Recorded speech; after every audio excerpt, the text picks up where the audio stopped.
For those of you guys that were crying and missed me, cry no more, here I am. So before we get started, I just want to say that my predictions were correct. I said LeBron James would beat the Pacers so long as he scored 40 plus, and LeBron James scored 40 plus, and they beat the Pacers.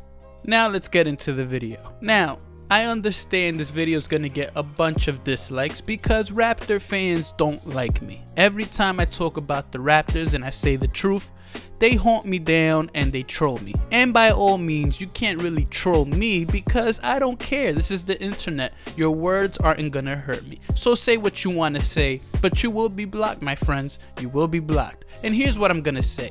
What have I said since the beginning of the year? I've said nobody takes Drake and the Toronto Raptors seriously. These guys are a joke. And Drake, I might not be a rapper, but what I do know is that joke rhymes with choke. And boy, didn't the Toronto Raptors choke tonight, man. I mean, did you ever tell yourself when you was growing up, even now as a grown man or a grown woman, that if you were 6'11" or you were 7 feet, you'd kill it in the NBA?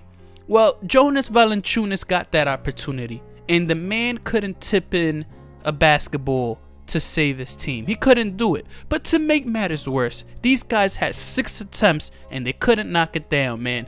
And the point guard, who I don't know how to pronounce his name, and I'm not gonna pronounce his name because every time I mispronounce his name, Raptor fans come and attack me. So you know what, Raptor fans? I smile as I say this, and I'm not gonna pronounce his name. But the man had 2 open 3-pointers and he missed them both to decide the game. I mean, you guys are notorious for choking, and I don't really want to waste my breath making a video about the Toronto Raptors versus the Cleveland Cavaliers because it's the same story every year. Every year Raptor fans say they're going to take it. Every year they say they're going to beat LeBron James, and then they end up losing to the Brooklyn Nets. Then they end up losing to the Miami Heat, and now they're losing to the Cleveland Cavaliers. I mean, wow, did you see Tristan Thompson out there, or was that Dennis Rodman? I don't know who I was looking at, man, because Tristan Thompson looked like Dennis Rodman out there. Bottom line is, until these Toronto Raptors or the Toronto Barneys prove otherwise, I'm gonna keep saying they're choke jobs because they keep choking.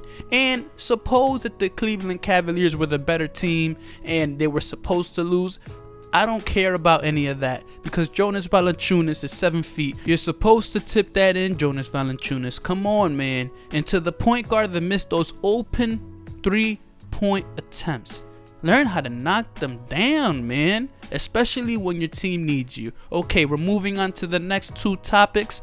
Let's get it. So, you know, I was asleep and I woke up in the morning and I saw an article that ranked the Greek Freak over Carmelo Anthony all time. And my automatic response to that was, I don't think that the Greek Freak is there yet. And my second response is, do you guys know who a 26-year-old Carmelo Anthony was, man? Carmelo Anthony was the truth at the age of 26, and even younger than that when he came at the league at the age of 19, 20, 21. Way more polished than the Greek Freak, better shooter than the Greek Freak, maybe not more athletic, but Carmelo Anthony held it down, man. Carmelo Anthony was real. He was a pure scorer. And yeah, Giannis is only 23 years old, but I do believe that Carmelo Anthony was better than Giannis at the age of 23, but that doesn't matter. Let's discuss something, man. And what we want to discuss here is, why is everybody saying that Carmelo Anthony is a bum? The problem at hand is that OKC was using Carmelo Anthony like he was a Kyle Korver or something. And Carmelo Anthony isn't that. Carmelo Anthony needs to go to a system where they can give this man the ball and he can do some damage. I mean, it's tough, man. Carmelo Anthony isn't a power forward. So you got a guy that was playing out of his position, not playing a role that he's accustomed to, and because of that, the man struggled. But everybody's saying Carmelo Anthony's garbage. I'm gonna have to disagree with that. And Carmelo Anthony is a starter in every NBA team. So I don't understand how people are gonna sit here and say that the man's a scrub. Now let's move on to the next topic at hand. So the Golden State Warriors are smacking the Pelicans around, and I actually thought the Pelicans had a chance before I was told that Curry was coming back. At the same time, let me be the first one to say that I hope the Warriors kill the Pelicans the way that everybody thought they would with Curry, so that the Houston Rockets can do the same against the Jazz and we can watch this series that we all want to watch. And I believe the Rockets can beat the Warriors. I'm just waiting on it to happen because, man, this is a waste of my time. I mean, the Pelicans are now down 2 games. I don't think they can come back, and there's no way possible the Jazz are going to be able to beat the Rockets, especially with Ricky Rubio injured like that. So I'm just really looking forward to this Houston Rockets versus Golden State game. I'm really looking forward to it. So hopefully these teams sweep the underdogs and things can get popping.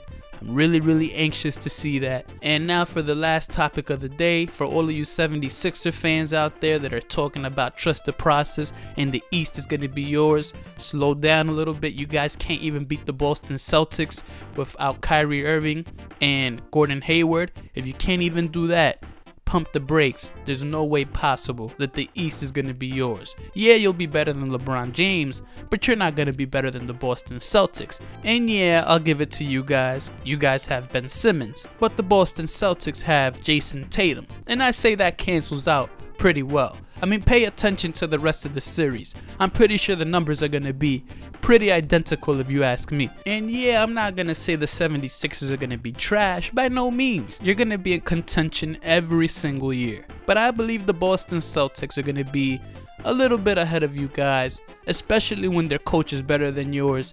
And you guys drafted essentially Markelle Fultz. I don't really see a lot of promise in the kid. Maybe he'll prove me wrong. But again, I don't see anybody in the 76ers that's going to make me go, whoa, this team is going to be better than the Boston Celtics for years to come. I just don't see it. Unless they get LeBron James, but LeBron James is getting older. And who's to say LeBron James might not join the Boston Celtics or the Houston Rockets? Some people are saying the Lakers. I don't see that happening. But who knows where LeBron James is going to end up going? And the man is getting a little older.